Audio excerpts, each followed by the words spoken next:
ಚನ್ನಪಟ್ಟಣ ತಾಲೂಕಿನ ಬುಕ್ಕಸಾಗರದಲ್ಲಿ ಆದಿಚುಂಚನಗಿರಿ ಕ್ಷೇತ್ರದ ಪೀಠಾಧ್ಯಕ್ಷರಾದ ಶ್ರೀ ನಿರ್ಮಲಾನಂದನಾಥ ಸ್ವಾಮೀಜಿ ಅವರಿಗೆ ಸಮಾಜ ಸೇವಕ ಜೆಡಿಎಸ್ ಮುಖಂಡ ಪ್ರಸನ್ನ ಪಿ ಗೌಡರವರು ವಿಶೇಷವಾಗಿ ಪೂಜೆ ಕುಣಿತ ಕುಂಭಕಳಸದೊಂದಿಗೆ ಕ್ರೇನ್ ಮೂಲಕ ಕಿತ್ತಳೆ ಹಣ್ಣಿನ ಹಾರ ಹಾಕುವ ಮೂಲಕ ಬುಕ್ಕಸಾಗರದಲ್ಲಿ ಅದ್ದೂರಿಯಾಗಿ ಸ್ವಾಗತಿಸಿದರು.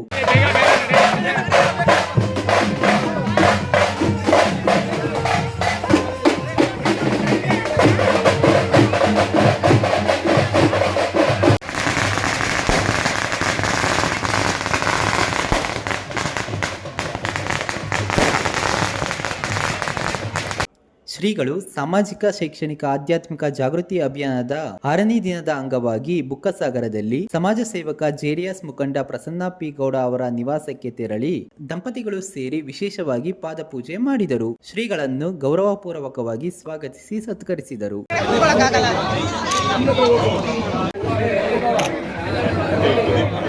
ಇದೇ ಸಂದರ್ಭದಲ್ಲಿ ಜೆಡಿಎಸ್ ಮುಖಂಡರಾದ ಜಗದೀಶ್, ನಗರಸಭೆ ಸದಸ್ಯರಾದ ಚಂದ್ರು, ಮಧು, ಸುಜೇಂದ್ರ ಬಾಬು, ಸಾಗರ್, ಕಂಟಿ, ರಮ್ಯಾ ಸ್ವಾಮಿಗೌಡ ಸೇರಿದಂತೆ ಊರಿನ ಗ್ರಾಮಸ್ಥರು ಪಾಲ್ಗೊಂಡಿದ್ದರು.